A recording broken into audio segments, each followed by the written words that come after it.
Good afternoon, everyone. My name is Lisa Marie Youngblood, and today I will be giving a presentation on confidentiality with minor clients.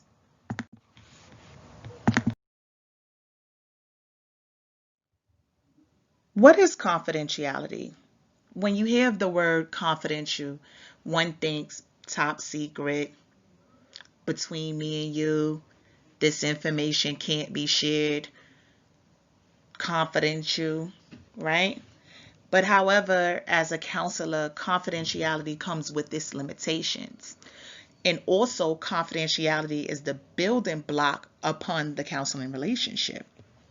Once a client knows that, hey, this information can't be shared without my consent, they are more inclined to agree to the relationship because they know they can be free and they can be open. But one must know that confidentiality comes with limitations.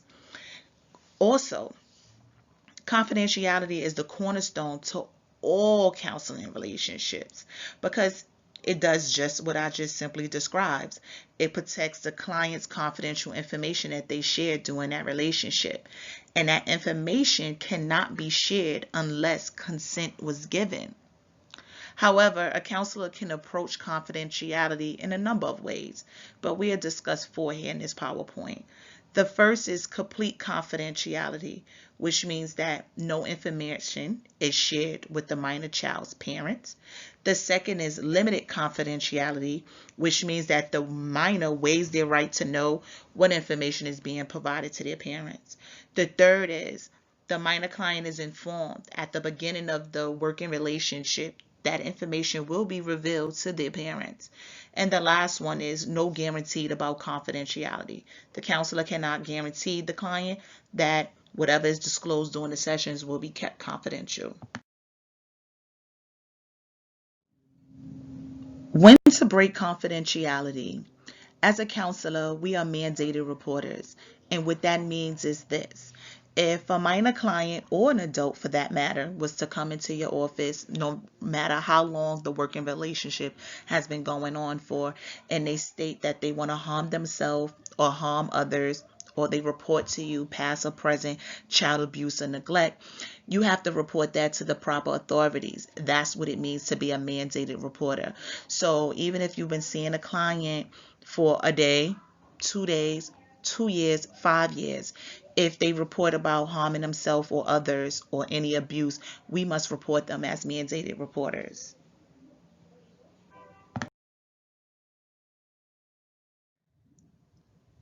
So there is no absolute when it comes to confidentiality because as a mandated reporter, like I previously stated, that in those three situations we will break confidentiality. Also, doing my research, I came across an article where it states that a child may be a product of divorced parents and what to do as a counselor, who which parent receives information and which parent doesn't receive information.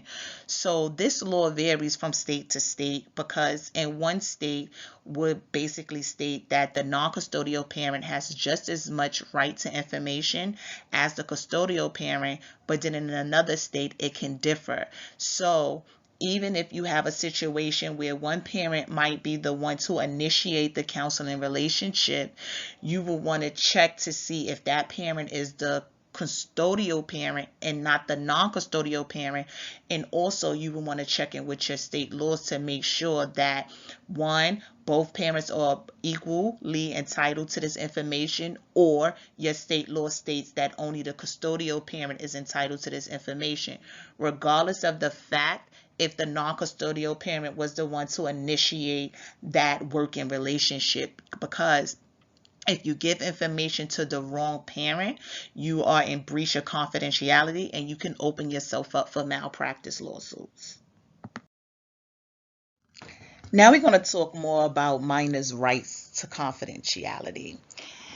As a counselor, we use what is known as the American Counseling Association, right? And the Code of Ethics, which is like our guiding principles for what's ethical, what is in our scope of practice, what the do's and the don'ts, what we should do and what we shouldn't do. However, right, this can put the counselor in a catch-22 situation when dealing with minor clients and confidentiality, right? For the simple fact that sharing information with a client's parents is almost like betraying the counselor's professional responsibility to their client, right?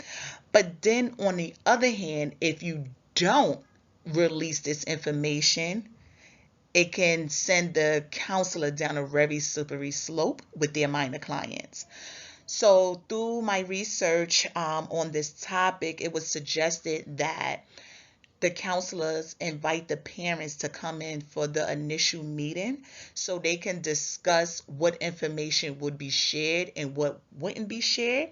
So that way you have like a trio situation happening where you have the client, you have the client's parent, and you have the counselor. And there, the counselor will inform both parties on what confidentiality means, what does that look like, and also the counselor has the opportunity to inform the parent on what information will be shared to them, and the client is aware of what information will be shared. And if all is in agreement, then they can move forward in that counseling relationship. This trio situation that I spoke about a few seconds ago may work and it may not work. However, some minor clients might be reluctant to information being shared with their parents. They might want to disengage, might not want to agree to this working relationship with you. So it's suggested that you motivate your clients to do so. You inform them on the importance of sharing this information, and also when this information is not shared, where does it place you as a counselor in your professional capacity? A counselor will run into a number of issues or problems, but through my research on this topic, I found it very interesting that the American Counseling Association Code of Ethics does not distinguish between adult clients and minor clients, which means that a counselor has to use the same standardized treatment that they would with their adult clients or minor clients. However, the only difference is an adult client, if they are mentally sane, can give consent to the counseling relationship, whereas our minor clients do not have the mental capacity to give consent. So if they can't give consent to the counseling relationship, if a counselor was to share information, are they really breaking confidentiality?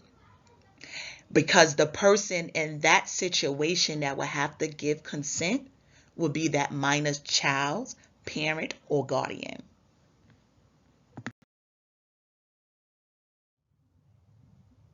Which brings us to the topic of what is legal and what is ethical. Ethical pertains to the counselor's code of ethics. Legal means obeying the law and protecting individual rights. Let me start off by saying that parents do have rights to know about their children's treatment. They do have rights to know what's happening, their treatments or evaluations, plans, things of that nature. However, when the counselor gives this information, they have to make sure that they are not in violation of their client's confidentiality. But then on the other hand, if a counselor doesn't share this information with the parent, that can open them up to a malpractice lawsuit. So in all, a counselor needs to know when to break confidentiality and when not to break confidentiality.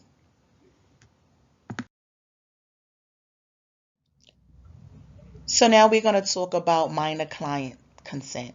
What is consent? Consent is the formal permission given by a client to begin a legal, contractual agreement which allow treatment to begin. I said a few slides ago that minor clients cannot give consent to treatment, but to every rule there is an exception, and there's three exceptions when minor clients can give consent. The first is when a child is over the age of 16 and they understand the proposed treatment. They have a right to give consent if their parent isn't there. The second, in some states, minor clients can give consent if their life or health is in danger. And then the last one is if it's a child over the age of 12 years old and they're seeking treatment for drugs, for sexual transmitted disease, for pregnancy, if they wanted birth control, they have a right to give consent. These are the only exception to the rules. And you have to check state by state because every state law is different.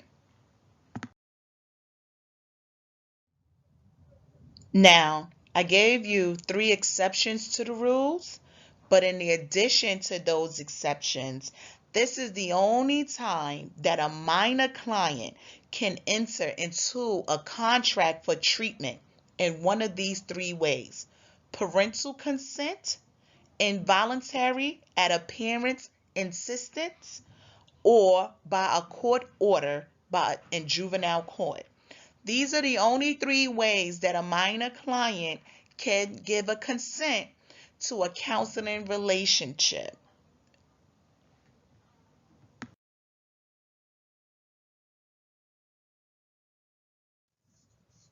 All right, so I just want to make sure that you guys are paying attention and listening and connecting the dots for everything. So we talked about what is confidentiality, what is consent, and the minor's client right to confidentiality, right? So here's a case study about a 15-year-old named Katrina. So her mother name is LaShawn. So she brings her in to the school guidance counselor seeking treatment for her daughter. Not treatment. She was seeking counseling for her daughter because her daughter grades were declining. She was having behavior issues at home. She was bullying her younger sibling, slamming doors, being very rude and aggressive at home. And this, was very concerning for the mom. So the mom brought her in to see the school guidance counselor. And also Katrina was a runaway. So during the initial intake process, LaShawn is the one that's doing all the talking. Katrina is not as talkative as her mom. She even somewhat appears disengaged in the entire process or whatever. But mom signs all the necessary consent forms, and she wants her daughter to receive counseling, right? So then as the school counselor, she informs them on their limitation of confidentiality, which is if you talk about harming yourself or harming others or any past or present child abuse, that she has to break confidentiality and she has to alert the proper authorities.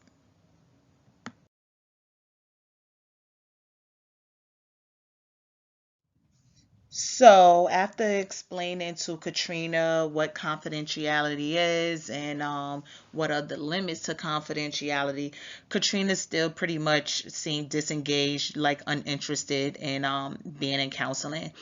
But then a week later, she did return for the counseling session and she was more open and more free. Maybe because her mom wasn't there in the room with her, but she was more engaging than the the initial intake process.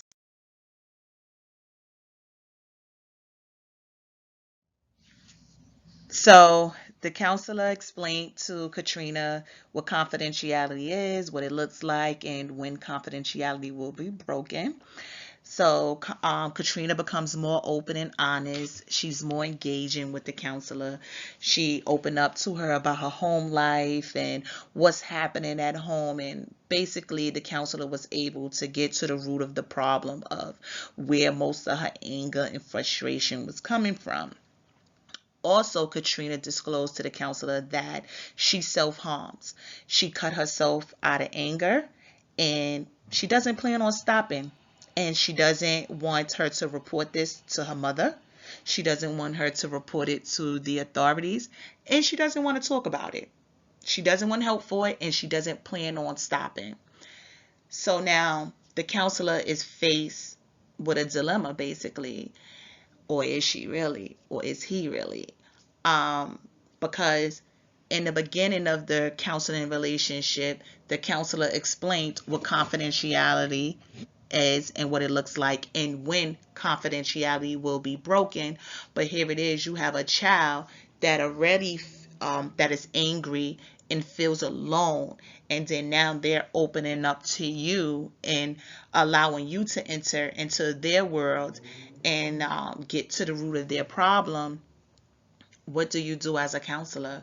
Do you keep that information because now you're building a rapport, a relationship with this client, and respect the client wishes because they say they don't want to talk about it and they don't want you to tell their parents?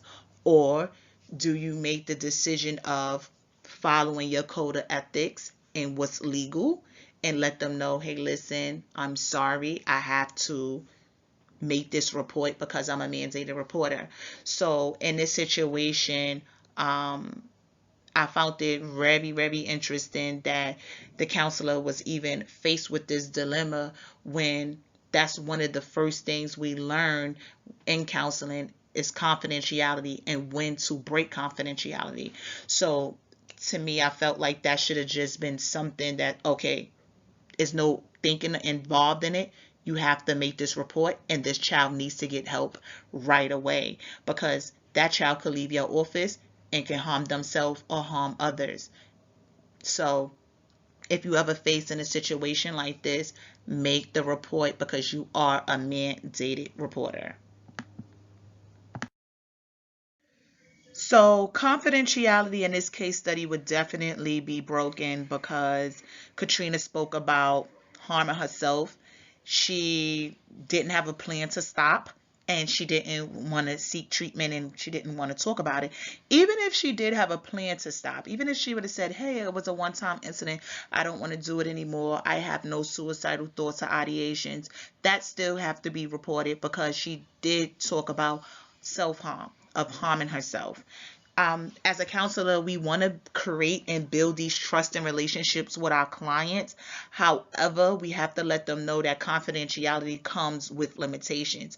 Even if we explain to them in the beginning that confidentiality looks like this, but if you report this, we're going to report it to the proper authorities. Sometimes you might have to give a few examples of what will be reported, and also let them know where that places you as a counselor if you don't report it, like what legal and ethical ramifications that you will be in, or you know what I'm saying, that you would have to face for not making this report as a mandated reporter. So if you had any doubts rather not to report or not to report, have none anymore, you will report. Rather, if they tell you that they only wanted to cut, they only cut themselves once, they're going to stop, or they cut themselves once and they're going to continue to cut, you're going to always report self-harm, harm to others, child abuse, past or present.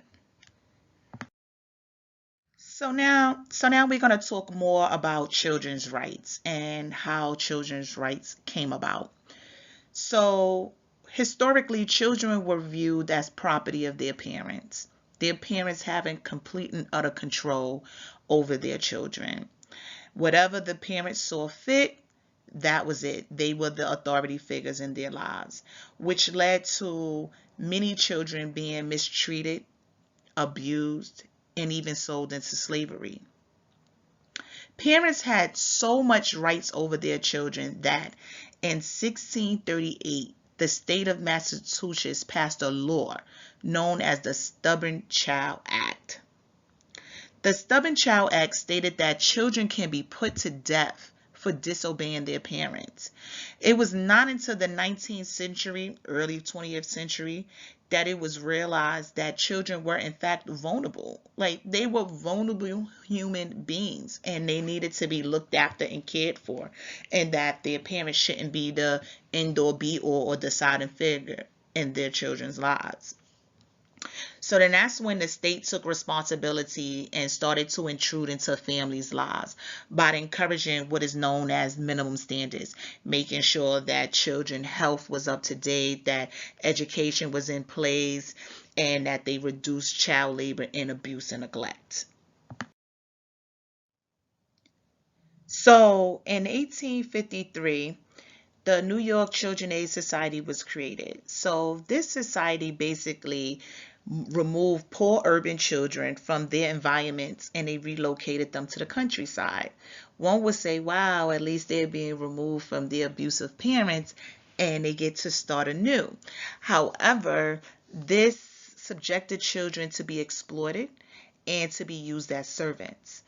A few years later, in 1874, you have the Society of Prevention of Cruelty to Children was formed. So their landmark case was the Mary Ellen Wilson case. So Mary Ellen Wilson, both her parents had died. Neither one of them were alive, and she gained the foster mother. One would say great. But at the hands of her foster mother, she was abused for years, mentally and physically. But there was no laws that protect children. There were only laws on the books that protect animals. So the same laws that was used to protect animals was the same laws that was used to protect Mary Ellen Wilson in this particular situation against her abusive foster parents. From this case also came a legislation which stated that if police or if courts knew about any abuse, that they should assist or intervene. But still no laws on the book stating that you can't abuse children, but just that you should assist in that matter if assistance is needed. So we're going to continue to talk more about children's rights for the next couple of slides. In 1899, the first juvenile court system was established in Chicago. So this separated adults from minors. In 1904, we have the National Child Labor Committee. This established the minimum working wage, working hours, safer conditions for minors. In 1922, the White House also passed the Education Act, which raised the required school age to 16. Also, which is very important, would happen in 1922, which is a doctrine, and it gave the states and the courts the protected authority over children. So, which in short means that if a parent failed to protect their children, the state had the responsibility. They had the responsibility to intervene and protect children. So it wasn't until 1922 that children were given rights against their parents if they were abused. So in this country, children were scoring rights as it pertained to protecting them from child abuse and neglect, but they still had no rights in the court system. Not until 1967 when you have the landmark case of Gerald Gluck versus Arizona. So basically, this case is a situation where you have a minor child who was accused of a crime and he wasn't given his due process. The due process is a right to a speedy trial, a right to a fair and impartial jury, the right to cross-examine your witness, and the right to not self-accuse, the whole due process, and he wasn't given that. So from this case, being that he was a juvenile and juveniles didn't have any rights, it was like, hey, listen, they said you committed this crime, you did this crime, you go off to jail. And it was later overturned by the U.S. Supreme Court when they said, hey, listen, juveniles have the same rights as adults. So the 14th Amendment was applied to his case and he was later released. So one would say that children started to gain some rights in the court system after that 1967 court case. It wasn't until 1969 when minors was given a right to their First Amendment, which is the freedom of speech, right? The freedom of press, freedom of religion. So it wasn't until 1969, that's not that many years ago, that children were given the right to their First Amendment. It wasn't until 1976 that a minor female or minor woman had the right to terminate a pregnancy. So slowly but surely, minor children started to gain rights here in this country. Just as fast as children were gaining legal rights, just as quickly as they were being shifted back to the parents. During the late 1970s and the early 1980s, you have Chief Justice Burger, who changed a lot of rulings, and he shifted authority from the child back onto the parent. Currently, we live in a state where children have some basic rights, but parental rights lie with the parent and the legal system. So we had a time in this country where children were gaining rights, and then as quickly as they gained rights, those rights were taken away from them in like the blink of an eye. So now we live in a state where children have basic rights, but most of the rights lie with their parents in the legal system. So that's why it's important when dealing with minor clients, and confidentiality can be a slippery slope when a parent wants to know certain information, because parents have a lot of rights to their children. They have, in some instance, more rights to their children than the children have to themselves. So when dealing with a minor client and confidentiality, it can be a real catch-22, and you have to be vast, and you have to be knowledgeable on this topic, because if you don't share information, it could put you at a disadvantage. And if you share too much information, that could put you at a disadvantage. You have to just know how to be even keel with it both. In, in conclusion, working with minors can present a landmine of problems. A counselor can ensue legal ramifications for not disclosing information to parents, and on the other hand, experience legal issues for disclosing too much information of their clients to their parents. A counselor must be suited for working with minors, must be vast in their state laws, especially since laws vary from state to state. A counselor must also be vast in their duties and knowledgeable on the code of ethics. Working with minors is a catch-22, like I've stated several times. Therefore, a counselor must be assertive when working with minors to both the client and the parent. Lastly, counselors must have what I call the it factor. Some are natural born counselors, while others must practice their craft. So basically what I'm saying to you guys is, when working with minor clients, on the onset of that relationship, establish yourself. You, the counselor, be competent in your ability to counsel minors. Let them know that you're knowledgeable on state laws. Inform them of what counseling looks like, what confidentiality is, and when confidentiality will be broken. I say a good rule of thumb is to have all three, maybe even four, if they have both parents around. Have the parents come in, have the minor child come in, and you sit down during that initial intake, and you explain to them what information will be shared and what information wouldn't be shared. That way, the parents know what they can receive and what they can't receive, and that way your minor client knows what information will be shared and what information wouldn't be shared, and that way you have clear communication on all lines. So if your client do divulge to you certain things, and when you make a report, they don't look at you as being the one to betray them, because you establish it early on what information would be shared and what wouldn't be shared.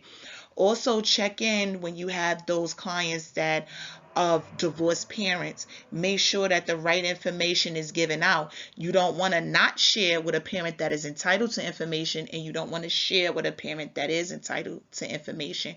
And always remember who the client is. That's most important. You have to remember that. Although our code of ethics state to us that that minor that's sitting in there, that is our client, right? Although they cannot consent to that contractual relationship, but they are the one that is receiving service. So that is your client, and you establish that early on with the parent. The child is my client, and I am going to work diligently within the scope of my practice to service my client. And I believe if you take this approach and you set the tone early on, you will have a great counseling relationship with minors.